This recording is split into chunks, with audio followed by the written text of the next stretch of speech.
Maktoum Prod. N'oubliez pas de vous abonner et activer la cloche de notification.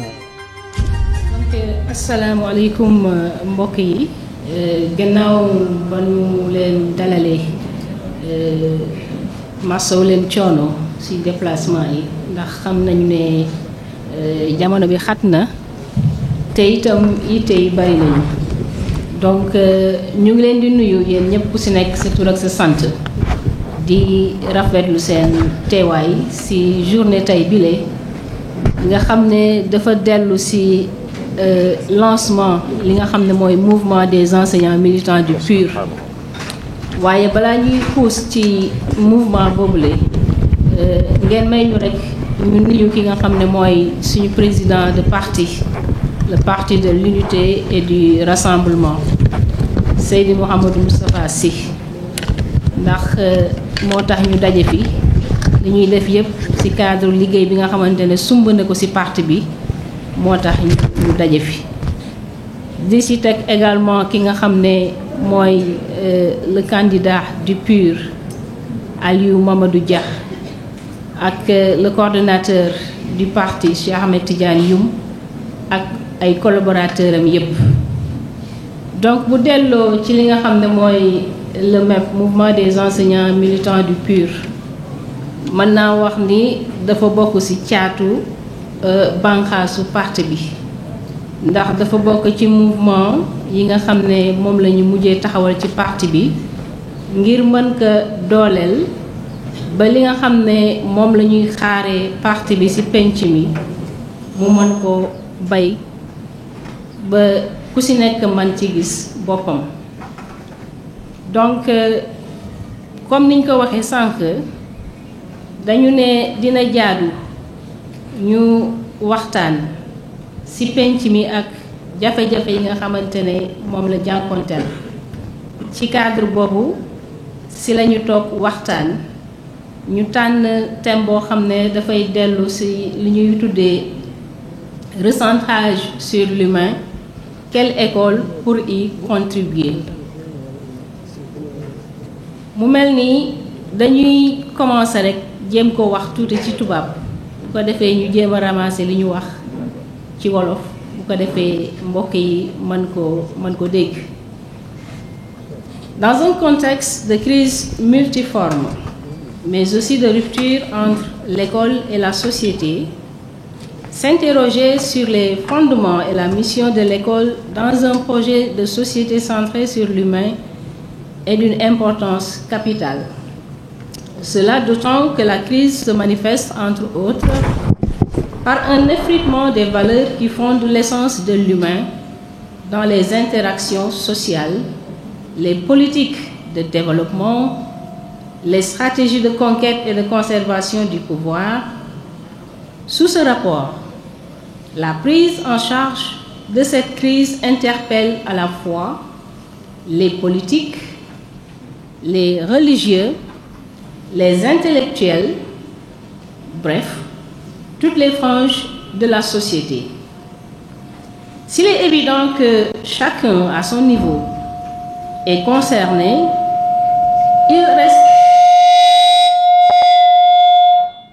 il reste donc incontestable qu'on attend de l'école en tant que cadre de formation privilégié des jeunes et en tant que système de mise en œuvre des politiques éducatives et d'opérationnalisation des grandes orientations du système éducatif, une contribution de taille. Dès lors, s'interroger sur le type d'école à construire à partir d'un référentiel de valeurs consensuelles par et pour les Sénégalais trouve toute sa légitimité. C'est en ce sens que se pose la thématique du jour. Recentrage sur l'humain, quelle école pour y contribuer? Donc, comme niñ ko waxee dañuy dund ci société ba nga xamante ne dafa am ay jafe-jafe ci penc moo xamante ne dafa am ay jafe-jafe yooyu le dellu na ci crise boo xamante ne dafa multiforme ñu koy gis ci pàcc bu nekk.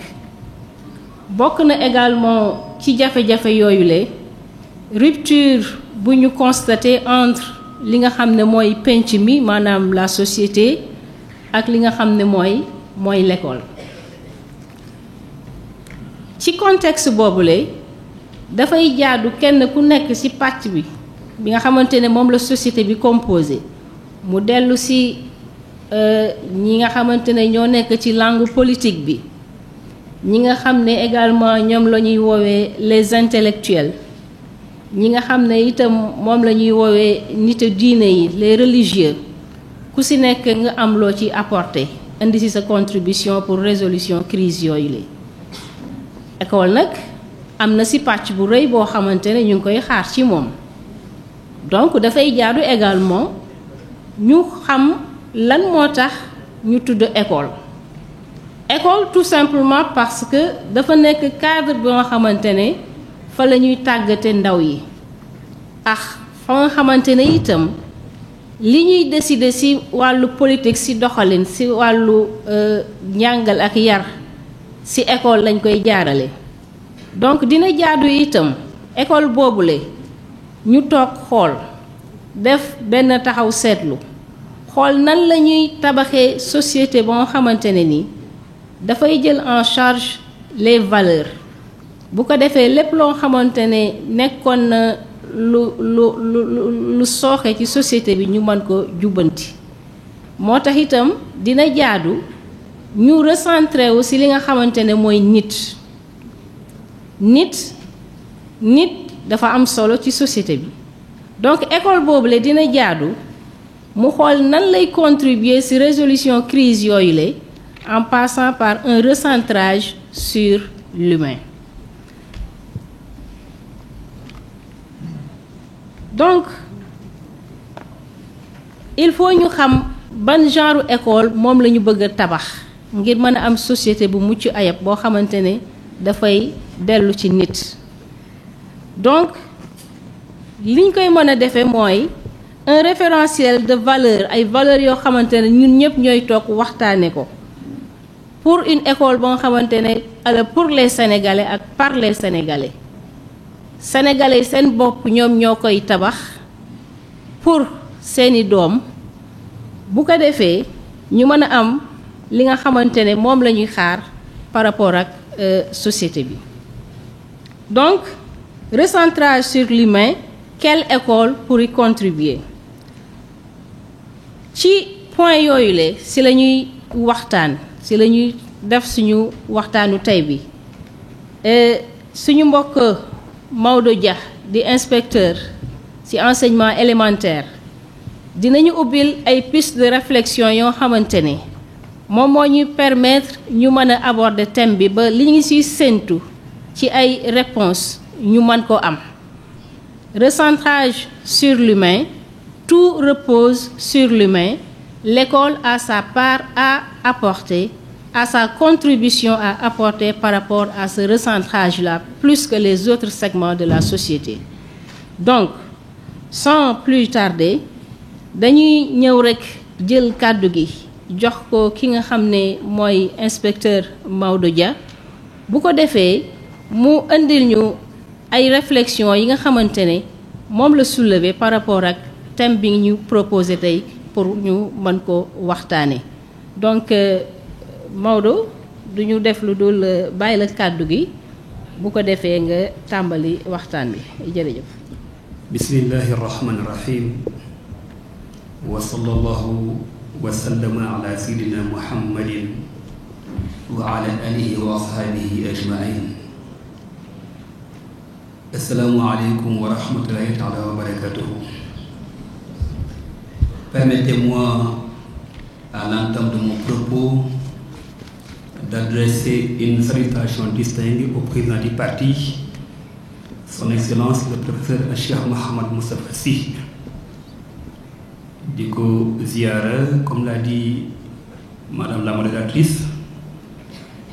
mooy ki nga xam ne moo waral jataay bi ndax moom mooy borom parti bi mooy njiitu parti bi mooy joxe orientation yi ñu ngi itam nuyu les responsables du parti, notamment le directoire, tous les responsables ici présents, di ko teg ci loxo le secrétaire général du mouvement des enseignants militants du PUR monsieur Makhari Mbaye di itam rafetlu honneur bi nga xam ne moom ngeen nu séddee te mooy introduire la thématique du jour qui marque le lancement national du mouvement des enseignants militants du PUR. duñu yàgg ci côté boobu ñu ngi nuyu itam le candidat di ko ñaanal yàlla au soir du 25 février yàlla may ko ndam teg ko ci boppu réew mi ci barke Yonent bi sallallahu alayhi wa sallam. Madame la modératrice,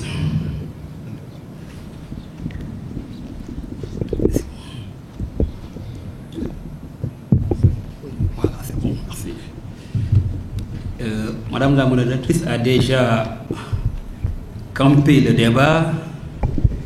Merci d'avoir problématisé la thématique. Effectivement, war a waxtaane recentrage sur l'humain, quelle école pour y contribuer? Pour waxtaane ko, je me pose des questions muy ñeent xalaat yoo xam ne bëgg nañu waxtaane ko partager ko ak assemblée bi, mais waxtaan lu toll nii xajul ci benn fan. Vu profondeur thème bi, vu aussi les nombreuses préoccupations que le thème draine. Par conséquent, je serai obligé de dégager des pistes de réflexion, lesquelles pistes peut-être seront en tout cas approfondies dans d'autres cadres plus appropriés yoo xam ne xëy na mën nañ ko gën a xóotal mu am lu mu jur comme ay conclusions. Cela dit donc, je vais d'abord m'interroger sur certains concepts. Le concept de l'humain, le concept d'école. Bu ma ci paree dinaa xool ay éléments de cadrage contextuel par rapport au thème bi ndax boo ko deful mën na am mu nekk un débat très ouvert. Donc il va falloir juste maintenant circonscrire thème bi ci un contexte aussi exactement ñu xam fan la ñoo yam ci suñu xalaat. Et un troisième point aussi, des limites de l'école sénégalaise face au défi du recentrage sur l'humain. L'école am na ay limites yu bari, mais je ne vais pas peut-être patauger dans des mers aussi en tout cas salées et tourbillons. Je vais juste en tout cas chercher les limites liées à ce thème. Parce que limites yooyu moo nuy may ñu mën a agsi ci suñu quatrième point mooy proposer en tout cas des solutions pour que le type d'école bi war a prendre en charge ce projet de société centrée sur l'humain nekk une réalité effective. Voilà donc mbokk yi fi ma bëgg a wax jaar ak waxtaan bi. Pour me définir l'humain, je le mets en tout cas en parallélisme avec le capital humain. Parce que école dafay produire service. Te bu nu seetloo actuellement l'école sénégalaise en tout cas est un peu adossée, la politique éducative sénégalaise est adossée sur le concept de capital humain. Je parle sous le contrôle de mon ami docteur Pape Monsieur Kane, qui est économiste. En fait, capital humain, dañuy wax ne mooy l'ensemble des connaissances, qualifications, compétences et caractéristiques individuelles qui facilitent la création du bien-être personnel, social et économique. Noonu la ko OCDE définirait. Mais boo ko xoolee former le capital humain dafa nekk tey jii lu central ci politique publique yi. Parce que nit bi war a nekk ci penc ci doxal ko laaj na ñu capacité ko laaj na ñu am lu mu mën gannaaw bañ ko jàngalee parce que loolu muy mën moo koy permettre mu mën a faj soxla mu mën a jariñ réewam mais bu ngeen seetloo basculement yi am ci école sénégalaise ba jur tey jii en tout cas approche boo xam ne c'est arrimé à la compétence qu'on appelle APC, approche par les compétences li koy gën a firi mooy la formation de ce capital humain et capital humain concept de boo xam ne mi ngi juddoo ci économie en fait surtout ci milieu des entreprises booy xool kon dafay mel ne école sénégalaise bi nga xam ne tey jii dafay dem ci capital humain wala en tout cas de façon générale le capital humain li muy gën a sonne mooy former un ouvrier que j'appelle l'ouvrier moderne c'est-à-dire quelqu'un qui a eu des compétences yu ko mën a may mu am lu mu jëmbal pour boppam mu am lu muy def lu ñu mën a gis mais dafay delloo moom capital humain en tout cas am na une partie ci nit boo xam ne sonn ci lool mooy jikko yi te dañuy wax ne nit boo ko joxee arme te yaraloo ko yaatal xare donc capital humain c'est bien mais itam laaj na en tout cas ñu gunge ko comme ni ko daa mën a si waxee sànq ñu gunge ko ak ay jikko yoo xam ne nii mooy tax li muy jëf am conscience parce que science sans conscience n'est que ruine de l'âme disait Rabelais alors loolu mooy tax ñu laajte kon lan mooy humain lan mooy nit humain en tant que notion et je dirais que l'humain est plus englobant donc moo gën a yaatu li ñuy tuddee capital humain parce que boo tuddee capital tu penses à un investissement en retour sur investissement te bu ñu jàppee nit war ñu jàppee école en tout cas comme un investissement di xaar un retour c'est trop mécanique donc humain moom moo gën a yaatu il est à la fois un condensé de valeurs d'attitude et d'aptitude nit lu bari ko seq nit ay jikko la nit ay mën-mën la nit ay compétence la aussi lépp lu am ci capital humain nit da koy soxla waaye da koy mooña nag jikko buy tax lu muy def lu nekk jiital ci conscience loolu tax l'humain bi ñu teg ko ci centralité des projets de société laaj na bu nuy waxtaan ñu xam lan mooy ay bëgg-bëggam ses besoins bëgg-bëgg yooyu bari na boo demee peut-être ci ñoom docteur bu ñu la waxee Maslow tudd la ay besoins yoo xam ne dafa dugg ci penc mi d'accomplissement de soi yooyu dafay nekk besoin yoo xam ne nii besoin de sécurité besoin d'appartenance nit da ko yittewoo parce que nit mooy kan est-ce que à l'état nekk en étant seul isolé du reste du monde est-ce qu'on peut toucher l'humain mënul dund lu dul ci penc autrement dit nekkam dafa engager la communauté wala engager une société boobu nag moo koy tax mu am ce besoin d'appartenance mooy tax mu am besoin aussi de sécurité moo aussi tax mooy muy bëgg parfois ñu ne ko yaa ngi fii am na aussi yeneen besoin lié à l'éducation et à la formation parce que nit li ko wuuteeg ak yeneen êtres vivants yi notamment bàyyuma yi mooy gannaaw xelam jikko bi ñu koy jox bu ñu ko yarul tàggat ko ba buy jëf ak tam mu teg ko ci lu xellu doo wuuteeg presque bàyyuma moom la alxuraan di xase yenn nit ñi nga xam ne nii amuñu jikko di leen wax presque ñoo xaw a yem parce que en réalité boo amul jikko yàgg bàyyuma yéen a yem alors donc besoin boobu dafay nekk waaye du ko jox boppam dañ ko koy jox lu mel ne besoin d'éducation tey jii charte bi tënk adduna bi yëpp ci wàllu droits humains dafa fësal ne nit ku nekk am nga droit à une éducation droit à l'éducation je dis souvent parfois même droit boobu nga xam ne même Sénégal mi ngi signé constitution mi ngi ci en fait les textes universels may na la yow tey jii nga nekk Mbadakhoune sa dëkk amul école xale yi bëgg a jàng nga dem ci état bi obligé leen yow di l'école mieux même mën nga def sax jusqu'à yóbbu leen ci procès pour ñu indi la école parce que c'est un droit te ku ñu xëy sa àq mën nga jaar fa nekk pour jot ci. besoin de survie nit itam am na ay bëgg-bëgg yu tax nekkam économiquement jël ay yitteem am fu mu tege yooyu yëpp day wane rek ne l'humain est complexe et cette complexité boo ko bëggee jël en compte ci say projet de société ça veut dire que da ngaa xati c'est large. alors tey pour waxtaane école lu mu ci war a indi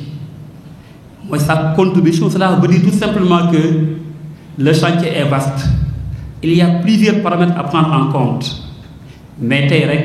nu xool école moom lan la ci war a contribuer pour ñu mën a am lu ñu indi. école loolu mooy lan c'est quoi l'école? qu'entendons-nous par école? bu ma nee école ñu ne ma fi xale yi jànge la,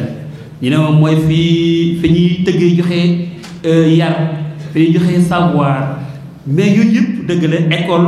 d'abord institution scolaire la. te bu tuddee scolarité am na déjà ñoo interpellé ci penc mooy les jeunes kon cadre la boo xam ne nii fa la ñuy tàggate ndaw ñi jox leen xam-xam jox leen jikko jox leen mën-mën waaye itam dafay jël en charge la gouvernance de ce cadre. kon nekkul rek fu ñuy jàngale waaye itam foofu ñuy jàngale itam naka lañu koy gouverner naka lañu koy piloter pour mu nekk loo xam ne ni am na fu mu tegee na ci ay dëgg. école itam dafay fësal dégg-dégg wala gis-gisu politique yi ci nañuy doxale seen penc waaye dana gën a am solo gis-gis boobu tegee ci ni mu ko waxee sànq ci benn référentiel consensuel boo xam ne nii penc mi ñoo wax ne nii la ñu bëggee suñuy doom mel ko lii la bëgg nu jàng ko lii la ñu bëgg bu ëllëgee bu ñu gën école ñu am ko comme compétence. alors loolu moom laa tuddee école. tey nag école dafa yaatu préscolaire la ba supérieur. Au Sénégal, le système embrasse à la fois la préscolarisation jusqu'à l'enseignement supérieur. Jotaay bi mayuma ma embrasser large donc je vais juste circonscrire école yamel na ko ci li ñu tuddee cycle fondamental. lan mooy cycle fondamental mooy tout simplement tey ji enseignement élémentaire et le moyen en général peut-être yóbbaale un peu le préscolaire non. mais je ne vais pas peut-être entrer en tout cas dans le débat de l'université bien que chacun est libre d'en parler mais suñu waxtaan dañ koy tënk ci cycle fondamental boobu. boo tuddee école aussi wax nga am na gis-gis bu muy doxal gis-gis boobu dañu koy tëgg bu ñu ko tëggee dañ koy layal ci texte boo xam ne nii en tout cas ça va être un texte un peu immuable boo xam ne kenn du ko soppi nu mu la neexee c'est presque une constitution boo xam ne nii moom mooy tënk école loolu lañu tuddee la loi d'orientation. loi boobu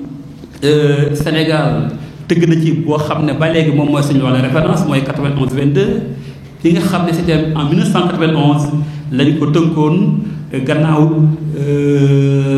états généraux yi fi jaar parce que amoon na bu ko jiitu quand même mais en tout cas 91-22 bi moo gën a refléter le consensus national parce que mi ngi juddee quand même ci états généraux yi 1981.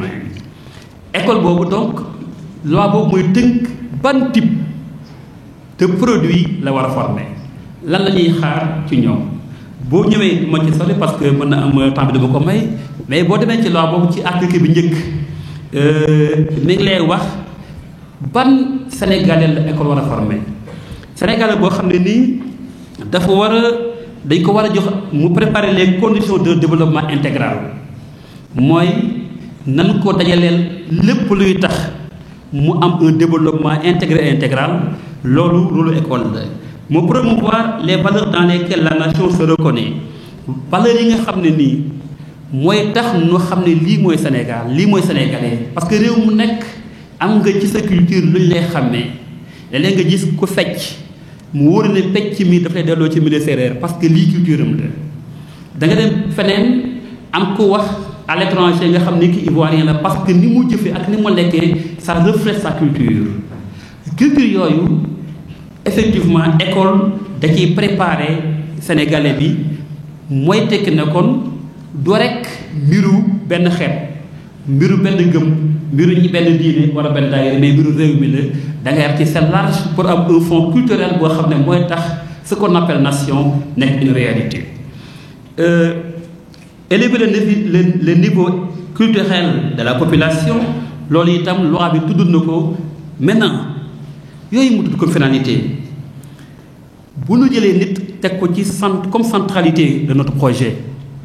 naka la ñu mën a jëmmale finalité yooyu comment les rendre opérationnels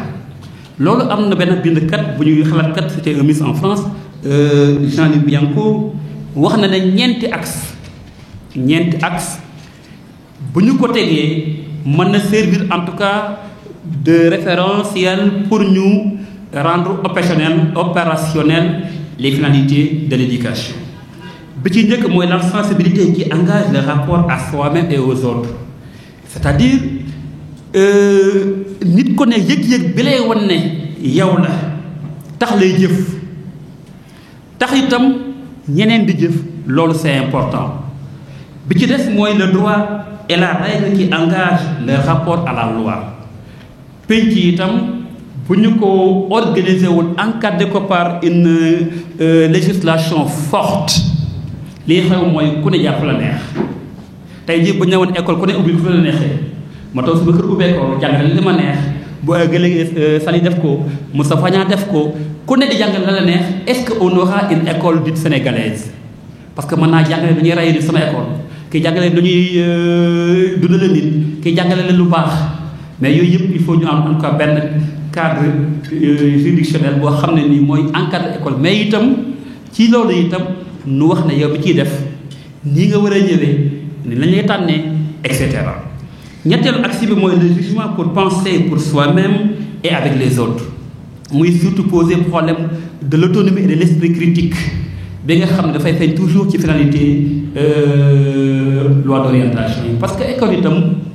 bu mënul jur ci nit ki mu mën a am yëkkati ko xalaat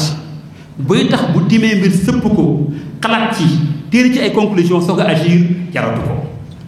bi ci mujj mooy l'engagement pour agir individuellement et collectivement école dafay préparer lu ñu tuddee le vivre ensemble nit ñi bu ñuy jëf ci penc ku ne day am looy bàyyi am loo jël ku dem ci penc ak ni mu la neexee jëf ni mu la neexee yaay créer ndumbelaan c'est-à-dire la jungle te loolu mooy wutale nit ak ay rab donc yooyu yu jar a bàyyi xel la ci yi ma doon tuddee ay éléments de définition ñu ñëw léegi ci élément de contexte yi cadrage contextuel ci thème bi sànq madame la modératrice la abordé ci problématique bi mooy ñi ngi ci réew boo xam ne nii coow li bari na crise yi bari na jaaxle yi bari na am na tey jii la crise des valeurs ñépp a ko gisandoo suñu penc koo wax mu ne la ah li xew day nuróotul suñu réew nit lu ko neex def lu ko neex wax kàddu gu ñaaw fu ne lay jógee même fi nga ko foogeewul woon loolu de plus en plus dafa fés ba nga xam ne tey jii sax waajur bu nekk da nga ragal kilifa bu ne ragal nga parce que li xew ci délinquance xew ci immoralité c'est inacceptable beneen bi mooy effritement de l'essence de l'humain li taxoon ñuy wax nit démb nekkatu fii parce que nit ay mbañ gàcce la woon am loo gis la woon am loo jomm la woon mais tey jii boo xoolee comportement nit ñi da ngay yéemu laxatu ci gannaaw écran saaga ko la neex laxatu ci écran jëw ko ñu dénk la am lu penc nga yàq ko et li gën a garaaw tey jii le système politique bi ñu teg nga xam ne tey jii dañu doon xaar ci ñoom ñu encadrer ces dérives pour du amati ñoo ko gën a favoriser dans le monde politique la transhumance est monnaie courante mooy lan saa su ma neexee summi sama vestel beneen du ma ci teg ngor loolu dafay wane rek ne jikko toxu na et bu ñu koy def amul sax moo di lenn rek moo koy conditionné mooy la recherche du profit personnel amul benn rare ngay gis en tout cas ko changer dans ce milieu politique teg ko ci ay principe wala opinion généralement dañuy jóge toujours rek fi gën a ñagas dem fi gën a nëtëx wala boo nekkee fi ne tax ba mujj ñu am lu ñu la xañ nga mer gedd wuti keneen pour wut xeer boo xeexee ki nekk ci pouvoir bi wala ki nekk en tout cas ci donkaas yi loolu itam dafa nekk loo xam ne dafay gën a tas jikko yi gën a yàq itam suñu réew. boo demee ci école la crise scolaire école yi léegi ku ne gis nga ko la violence est devenue encore monnaie courante dans nos écoles léegi pour un rien ñu ne xale yi doon nañu professeur doon nañu enseignant ñi ngay xeex toj dañu école bi yàq nañ table banc yi gis ngeen fi daaw sax benn salle de prof bu ñu taal gis ngeen qui se passe dans d'autres écoles yi nga xam ne nii dafay wane rek ne la violence a atteint un niveau alarmant dans nos écoles et dans les soins scolaires. ba tey la question des mœurs ci milieu scolaire bi bu njëkkoon école ku ne am nga loo jàmm mais léegi ñaaw def yëpp école lay xewe parfois nga dem ci yenn cérémonie ci école yi lu mel ne yenn fête yi da ngay yéemu ci naka la ay élèves àggee ci délinquance ci ñàkk jikko ba mën a jëfe lii te seen kër yi mën na am sax duñ leen seetlu loolu itam donc c'est un fait qui est là. beneen bi coow li bari na des curricula pas suffisamment en phase avec la demande sociale qui est de plus en plus prégnante d'ailleurs chaque jour kuñ tàllal micro nga ne li ñuy jàng école baaxul nañu changer programme yi nañ ci dugal lii nañ ci dugal laa nañ jàngale suñu mag ji nañ jàngale suñu diine en tout cas jub na jubul c'est pas le débat mais li wóortoo rek moom mooy nit ñi la tendance montre que li ñu gën a bëgg en tout cas mooy ñu réformer les programmes. Maintenant comment le faire c'est l'affaire des techniciens ak comment concevoir un curriculum ça c'est l'affaire des techniciens mais en tout cas le besoin est là kon laaj na itam ñu en tout cas sóor ko ci suñu waxtaan ak kii di ñëw. La crise économique élément de contexte la mooy tey jii ndóol gi fi mu àgg ñàkk liggéey gi te yooyu yëpp école amoon na ci wàll xale yi tey jii en majorité. Quand on vous dit des élèves ont quitté les écoles pour en tout cas aller vers Nicaragua ou bien en tout cas vers la Méditerranée, c'est des signes yoo xam ne nii ça interpelle à la fois l'école et la communauté. yooyu yëpp donc dafa nekk ay éléments yoo xam ne nii dans le contexte on peut en tout cas les poser pour mieux en tout cas réfléchir sur la thématique du jour. léegi ma ñëw ci ñetteelu point bi mooy des limites de l'école sénégalaise. mais lié aussi comme on l'a dit ak suñu thématique limites yi bari na dinaa ci tudd rek ay yenn nat bu ñu ko temps bi mayee bu ñu ko may itam en tout cas on va voir ci yeneen débat ñu àgg na ko incha allah. alors limites yooyu bi ci njëkk mooy li may tuddee une structuration du budget de l'éducation source d'inéquité. Suñu budget éducation nationale dégg ngeen yéen ñëpp tout récemment les députés qui ont voté le budget je pense qu'il est de 909 milliards avec peut-être un bond de plus de 100 milliards comparé au budget de 2023 li muy wane mooy boo jëlee budget réew mi ren 30% la ñuy def ci secteur éducation et même xëy na boo jëloon en tout cas li ministres yi jël li formation professionnelle jël ça allait dana gën a bari mais est-ce que loolu bari 900 milliards yooyu ñuy wax est-ce que ni ñu koy jëfandikoo est-ce que jaar na yoon yell na jàpp na alors donc maa ngi woon ci budget bi nga xam ne moom la ñuy natal éducation nationale wax na tey jii budget boobu nekk na 30% du budget national mais boo ko jëlee 84% yëpp day dem ci salaire li ñu fay jàngalekat yi nga jël environ 10 à 12% dem ci fonctionnement ministère bi ñaata moo des 84 nga dool ci 10 à 12 c'est presque fini donc lu tuuti moins de 5% la ñuy dugal léegi ci investissement mooy lan mooy tabax ay classes tabax ay béréb fi ñuy jàngee mais boo jëlee réew moo xam ne ni tey jii da nga tudd droit à l'éducation tudd en tout cas équité boo xam ne ñëpp ci war a àgg nga jël lu tuut ci sa budget delloo ko ci classe yi y a un problème loolu mooy waral li nga ni dégg ñu ko tudd les abris provisoires qui finalement en tout cas ne sont plus provisoires parce que abri bu duré en tout cas 10-15 ans ce n'est plus provisoire. J'ai taquiné en tout cas quand j'étais en tout cas quelque part tout récemment j'ai appelé quelqu'un ami pourtant ba léegi l'abri est encore là et ça fait plus de 15 ans alors je me dis que bon abri bi moom provisoire bi yàgg na de doy na waar mais yooyu yëpp dafay wane rek ne ni ñuy jëfandikoo budget bi lu jar a xoolaat la. dinaa jël benn exemple ci benn étude boo xam ne ni analyse du budget de l'éducation nationale c'est en 2019 entre en tout cas ministère à l'époque des finances de la coopération ak UNICEF dafa wane ay disparités yu doy waar ci loolu mooy ni ñuy structurer budget bi dafa wane ne budget boobu ni ñu ko séddale les secteurs de l'éducation jaarul yoon boo jëlee budget global bi bu 2018 par exemple nga génne ci hors salaire quand je dis le budget global de l'éducation 2018 bi dama boole à la fois budget maîtrise budget formation professionnelle éducation nationale tenez-vous bien parce que en fait c'est des chiffres qui vont vous interpeller dafa wax ne rapport boobu dafa ne boo jëlee budget boobu nga génne salaire yi li des ci xaalis bi 63% ñi ko def ñi ko jox étudiants yi enseignement supérieur 14% élémentaire mu ne boo jëlee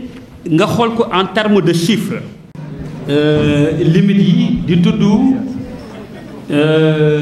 wàllu budget éducation nationale ni ñu koy ni muy structuré woo je me dis wax naa leen ne tey jii boo jëlee rapport boobu bi nga wane ne étudiant bu nekk li nga am ci budget bi par an c'est plus de 2 millions de francs 1 million de francs au moment où un enfant du préscolaire reçoit de ce budget 99 955 francs et un élève de l'élémentaire en reçoit 19 498 francs xool leen gap bi ni mu toll certainement vous allez me dire que tolloowuñu élémentaire du ëpp tel mais en tout cas ça montre tout simplement que la prise en compte des préoccupations dans une dynamique d'équité pose problème au niveau de la structuration du budget de l'éducation nationale. Et même cette disparité, on le voit à l'échelle territoriale. L'inéquité, en fait, l'inéquité territoriale, prenez le cas d'une région comme Kédougou, qui reçoit de ce budget 94 311 francs, contre 68 199 francs pour un enfant de Diourbel. Et bon, demain, feneen fu mel ne Matam, c'est pire encore. Donc, xaalis bi ñuy tudd moo dugg ci éducation bari na naam mais est-ce que ni ñu koy jëfandikoo laajul ñu en tout cas xalaataat yi oui ça demande encore des réflexions pour mieux orienter les ressources financières allouées à l'éducation dans le souci d'équité. ñaareel bi mooy beneen défi bi wala beneen limite bi du moins mooy un mode de financement qui met en mal la souveraineté du pays dans ses options de réforme. En réalité, notre école connaît plusieurs réformes et de grandes réformes d'ailleurs. Mais li ñuy posé la question kat mooy financer réforme yooyu yéen ñi ne ci école bi xam ngeen ne chaque année on ñëw di leen un nouveau projet. Et bu nga nekkee séminaire c'est quelqu'un qui n'est pas en tout cas dans l'institution qui vient vous payer. Ça montre quoi que la réforme est financée par ce qu'on appelle les PTF, les partenaires techniques et financiers. Mais alors dafa wax ne ku la amal bët nga xool fi ko neex tey jii si les grandes réformes de notre système sont financées par des étrangers cela va sans dire que ça va poser un problème de souveraineté de l'école ce qui fait que notre école est une école ouverte fu waay neex dugg lu waay neex dugal parce que dugal naa sama xaalis li lébu bi wax rek bokk sal yi maa joxe samay basan maa ngi de par force jàkk ji ça c'est grave dans un pays qui va en tout cas aspirer à un développement. Donc loolu aussi c'est un problème boo xam ne nii dafay gën a poser suñu problème moo tax école ouverte boobu ngeen di jàmbat ndax moo duggoon ci école bi ce qu'on appelle en tout cas les droits nouveaux entre autres léeg-léeg ñu ne dégg naa dañuy jàngale ci école bi affaire ngóor jigéen bon bien que c'est pas une réalité mais bu ko kenn weddi ndax ëllëg mën na ñëw ndax dañuy làq ci concept yi ak projet yi mën na ubbi école yi ba bu ñu ko encadré wul néew ma baaxul nu am ay partenaires c'est bien d'ailleurs mais il faudra aussi ñu am fayda yi ku nuy fekk si nu wax la ni ngay duggee loolu je pense que aussi défi la boo xam ne mi ngi ci école une sanctuarisation de l'école en perte de vitesse ñun ñëpp xam nañ ne bi ñuy jàng école sanctuaire la woon mais tey jii tey n'est plus le cas école nekk na loo xam ne nii mbedd la rek lu ñëw dugg or qu'il devait être un bouclier contre l'immoralité contre la délinquance contre ces types de violence am na loo xam ne démb kenn sañu ko ci école kuy jàng sañoo ko même le rapport entre l'apprenant et son maître était tellement sacré ba bu njëkkoon da nga daan gis sa maître ci mbedd da ngay daw ndax yaa ngi xalaat suba mu ne la kay risqué maintenant ngeen baal ma ko chers enseignants vous êtes l'ami de vos élèves vous tapotez avec eux et parfois même de façon indécente bon certainement que les enseignants du temps n'ont dit pire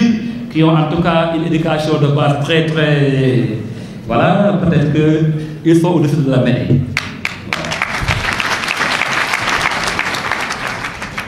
ñeenteelu mooy une pertinence et une diversification de l'offre éducative limitée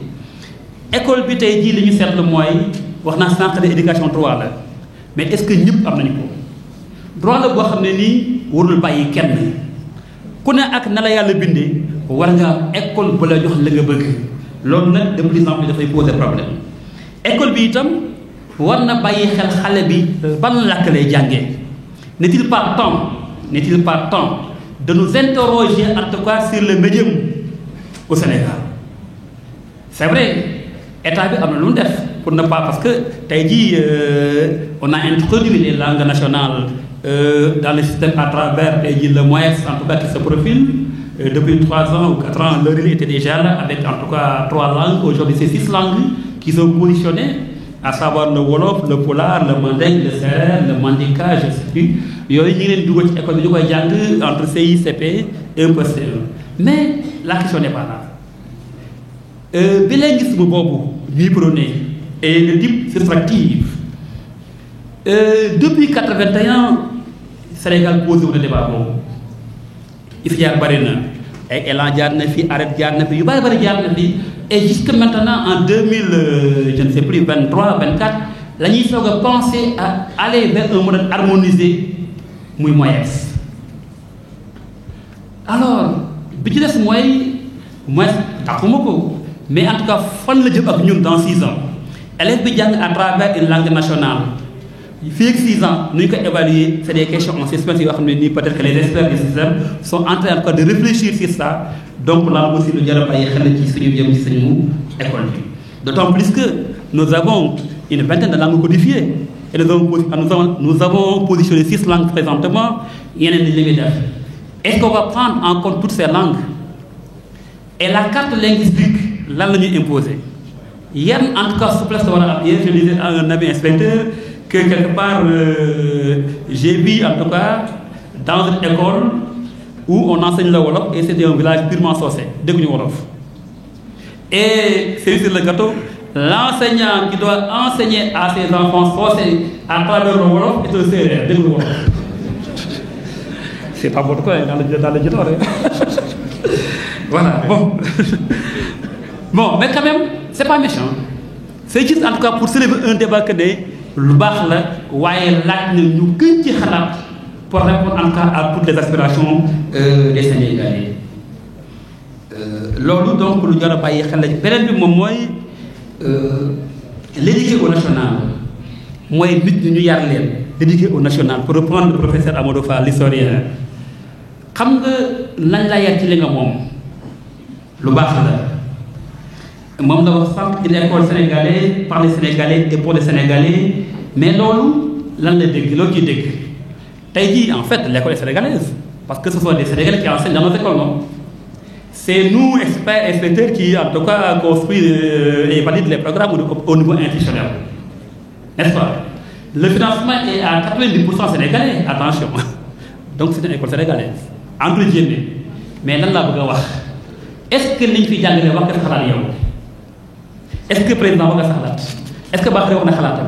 autrement dit la validation sociale des programmes pose problème. On ne peut pas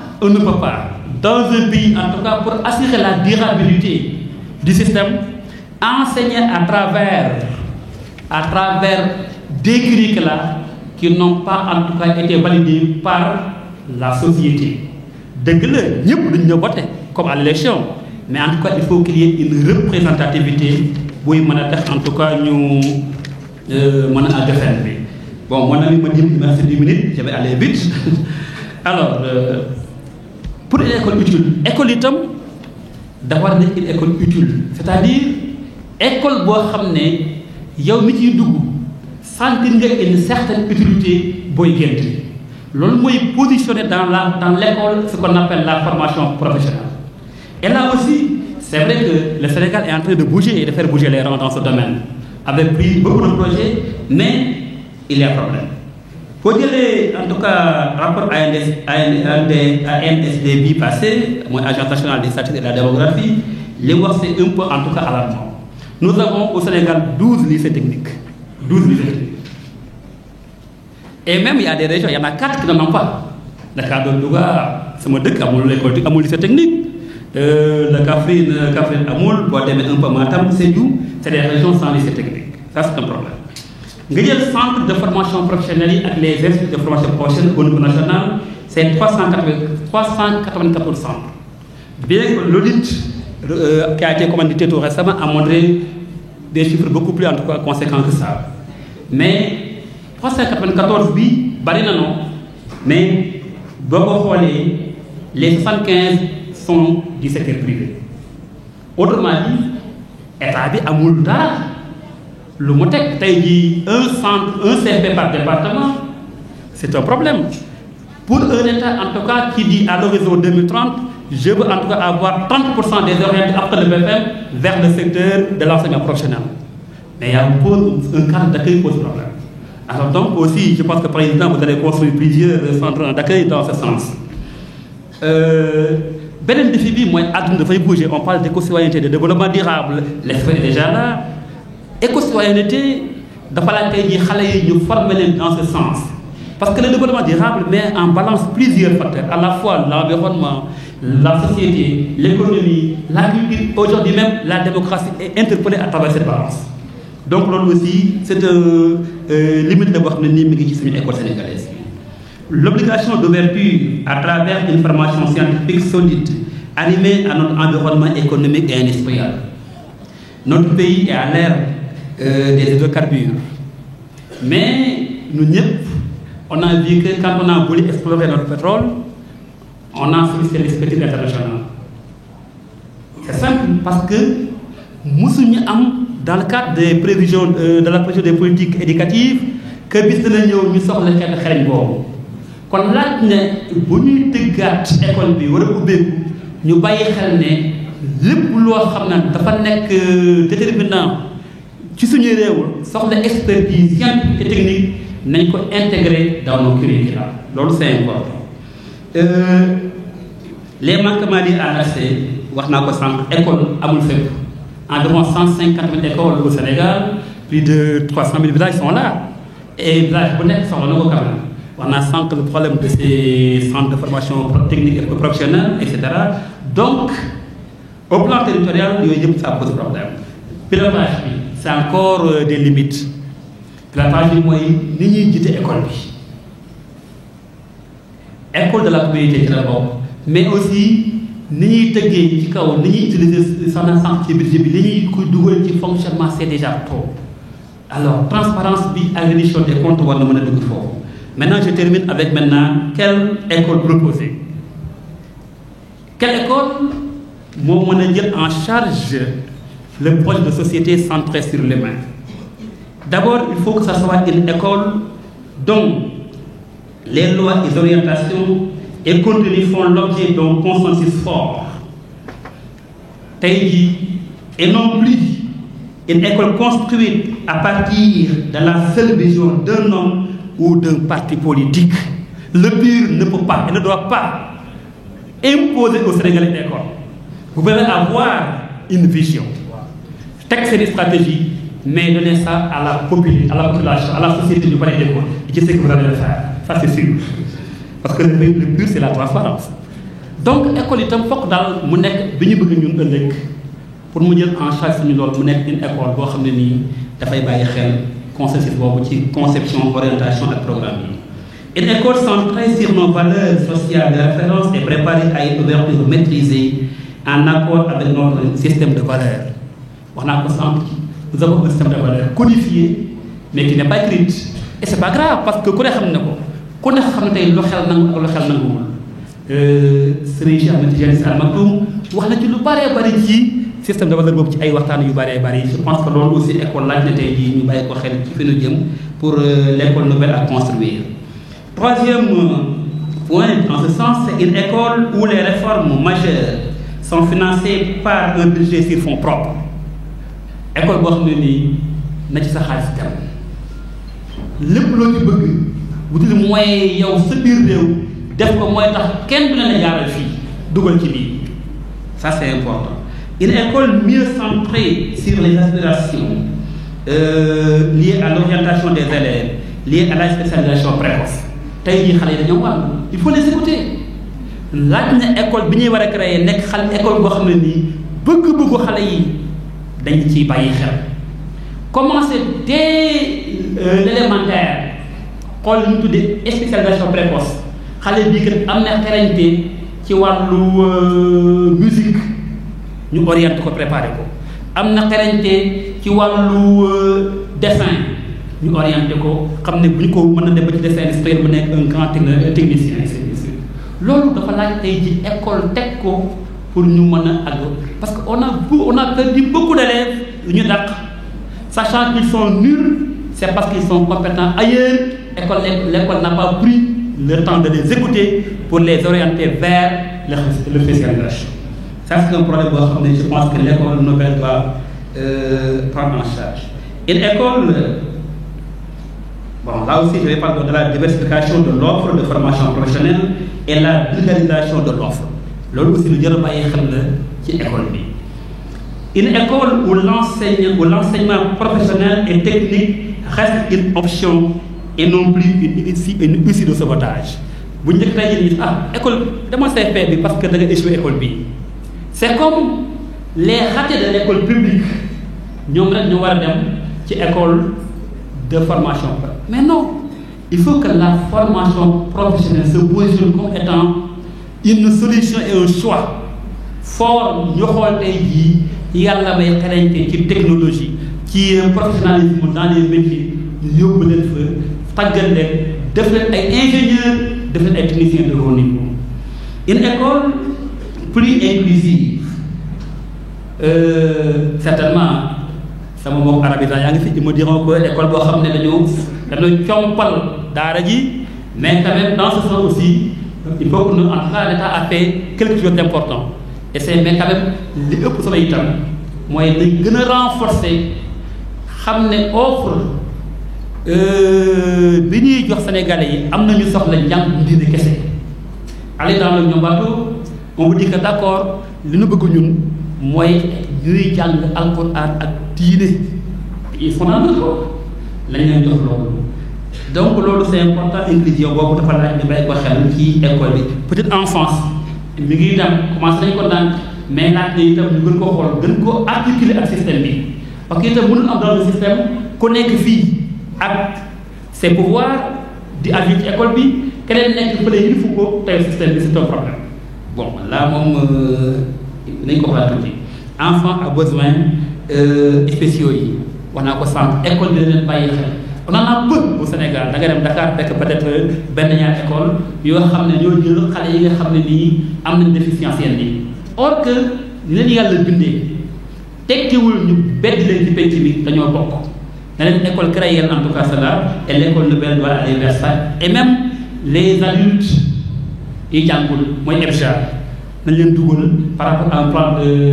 d'alphabétisation surtout les femmes du monde rural laaj ñu wutal leen ci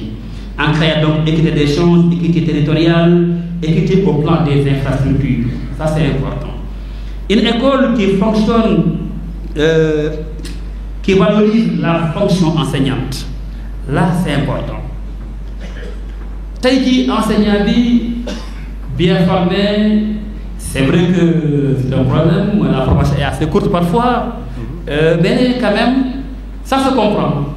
On faisait 4 ans dans les écoles dites écoles normales, parce que booba da ngay ñëw ak BFEM. Les 3 ans dafa am un renforcement pédagogique bu ñu leen defal, intellectuel, mise à niveau. Moo tax souvent dans ces écoles normales boo ñëwee ba sa 4e année am nga possibilité def bac.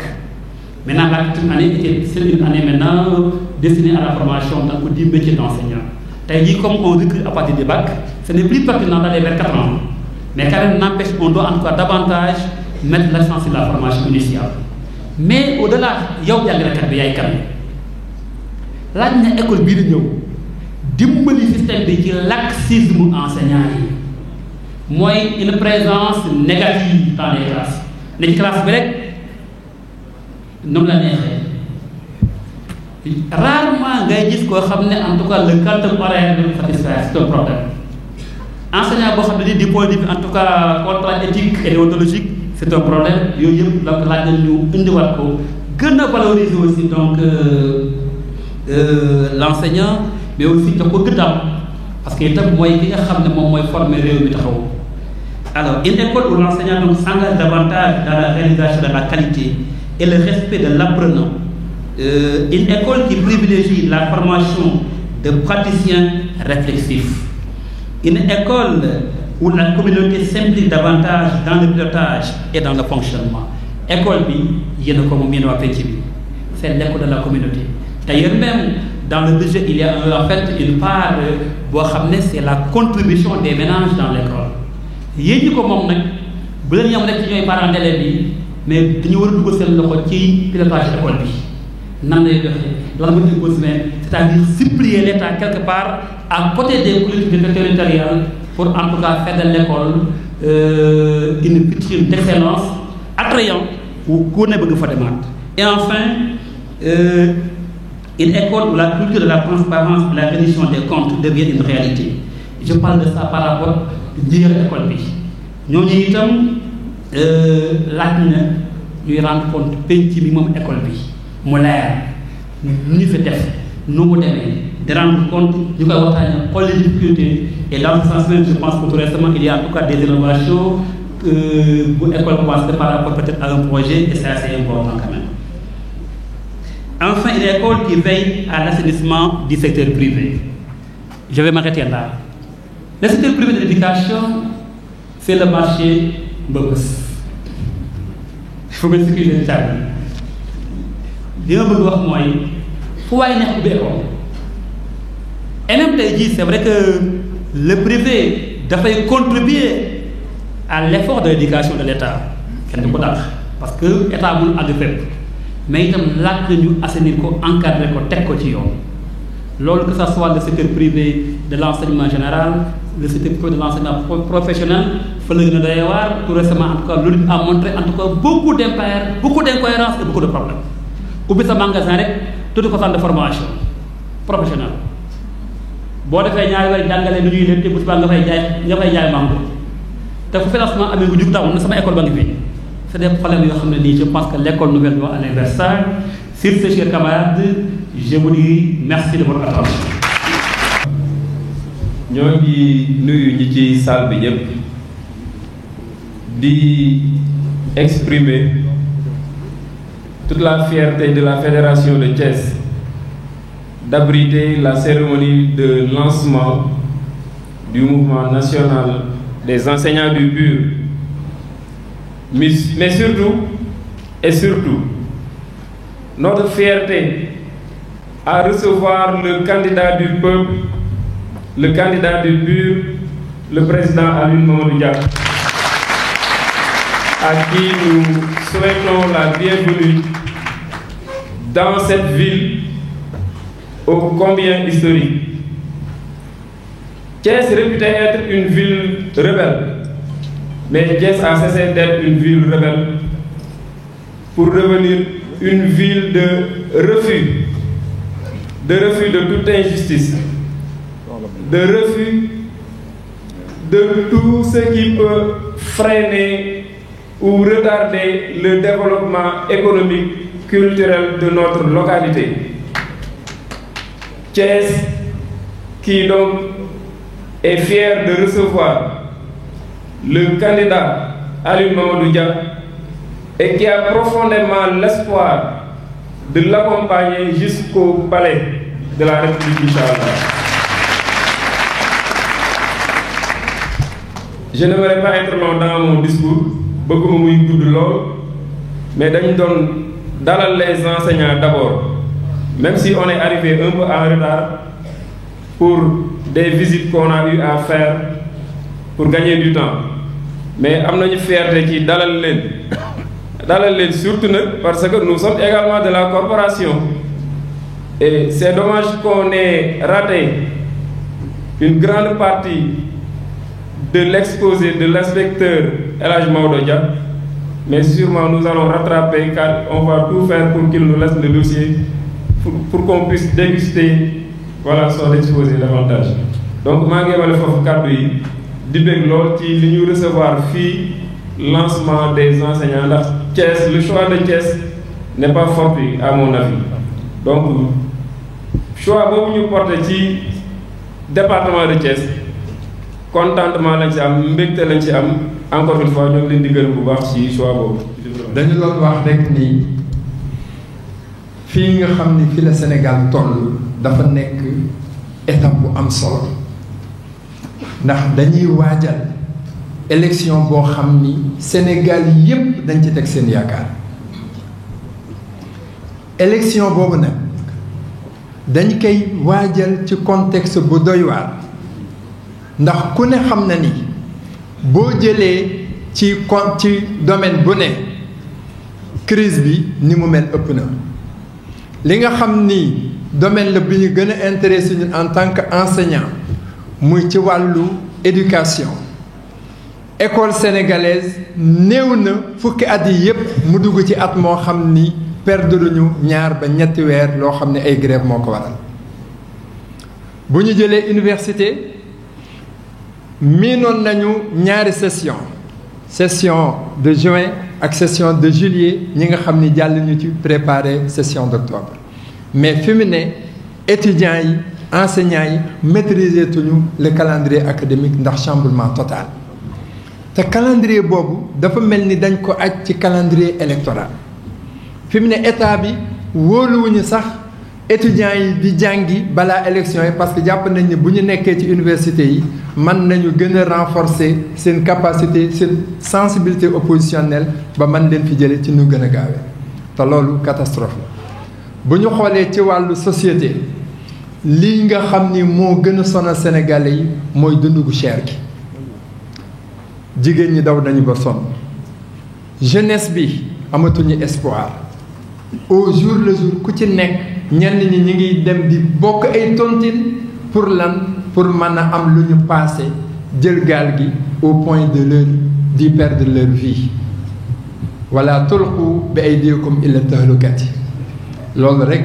la ñuy conseiller jeunesse bi nga xam ni amatuñu espoir aventure baax na mais ñu xool nuñ koy defee dans les règles de l'art te loolu am na loo xam ni le président Aliou Mamadou Dia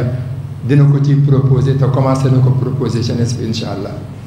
bu ñu xoolee sur le plan économique scandale yi bari na le pays des scandales te li gën a waral scandale yi mooy ñiy détourner l'argent du peuple ñiy détourner les deniers publics les rapport yi nga xam ni moom la Cour des comptes jox président de la République ba léegi ñu ngi ci teg tànkam te mujjul fenn te ñooñu tey jii ñi ngi ndaataatalax yëgaluñ ko sax seen yaram bu ñu ñëwee ci wàllu justice yaakaar naa ni magistrat yi ñi ci bari du ñëpp nag ñi ci bari ni ñu war a defee seen liggéey mënuñu ko def ndax pouvoir exécutif bi moo leen di dicter li ñuy def te loolu c'est très dangereux pour une justice indépendante boo xoolee kaso yi xale yaa ngi ci fees dell les détenus politiques ñi ngi ci fees dell du rek Ousmane Sonko lañ ci gën a miin mais ñu bari ñi ngi fees prisonniers yi parce que dañ naan bu ñu leen génnee dañuy voter te bu ñu voter dañuy voter contre nous ñu ci bari tey jii bëgguñu sax ñu génn avant l'élection xaaruñu sax juger leen avant l'élection te loolu aussi dañ koy déplorer. Monsieur le Président fi réew mi toll Sénégal am yaakaar lool ci nga génn leen ci situation bi ñu nekk te am nañ ci yaakaar ñu lay xamal ni nag ñii fi teew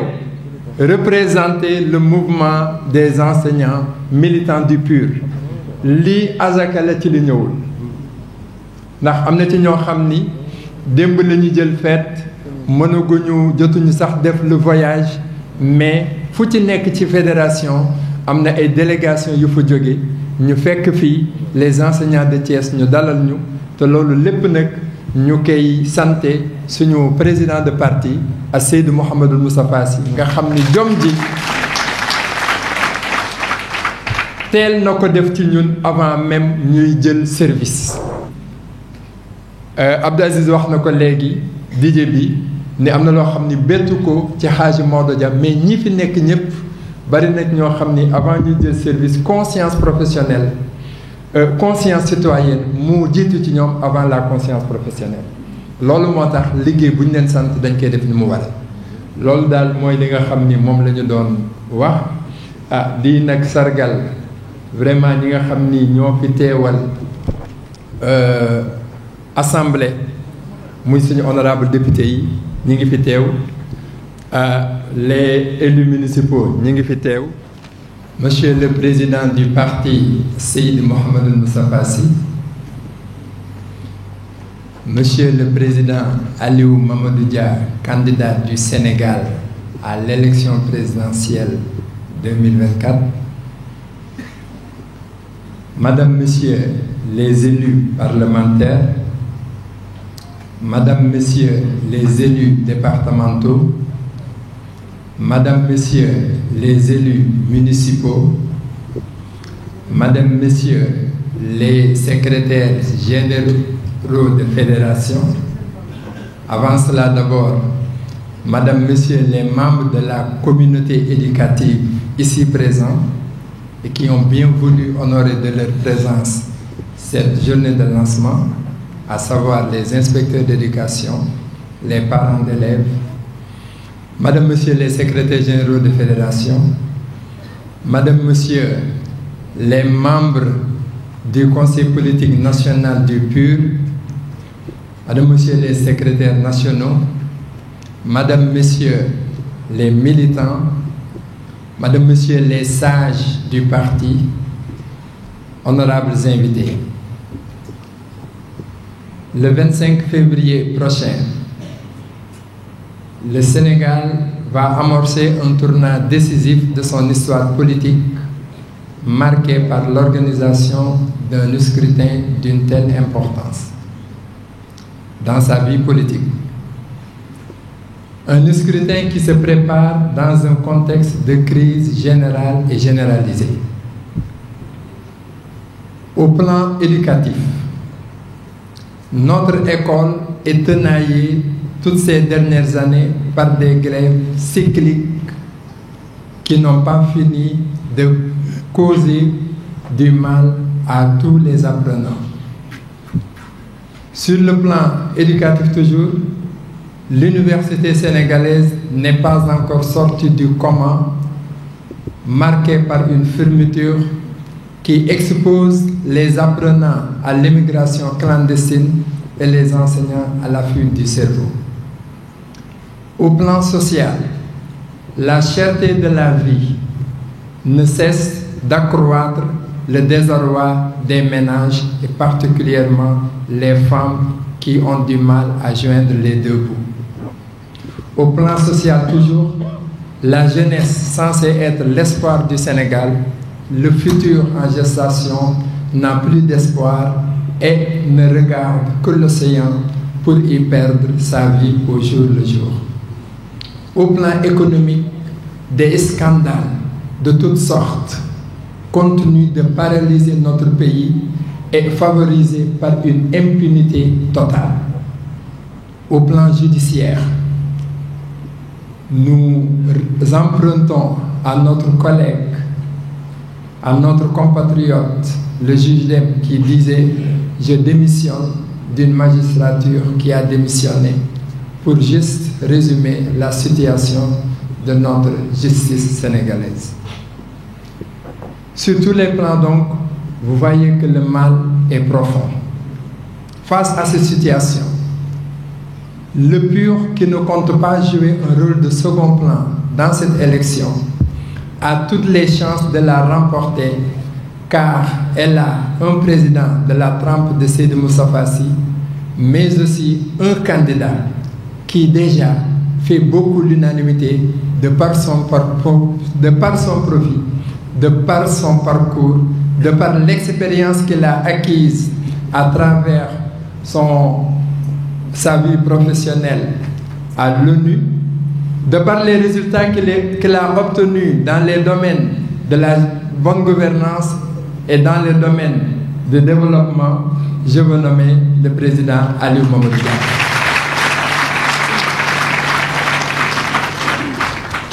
C'est l'occasion pour nous, Monsieur le Président, de vous exprimer l'engagement de ces enseignants assis devant vous à vous accompagner vers la victoire au soir du 25 février. Connaissant votre agenda et ce qui vous attend comme tâche d'ici l'élection présidentielle, nous n'allons pas clore notre speech sans pour autant réserver des félicitations à notre inspecteur d'enseignement, notre collègue,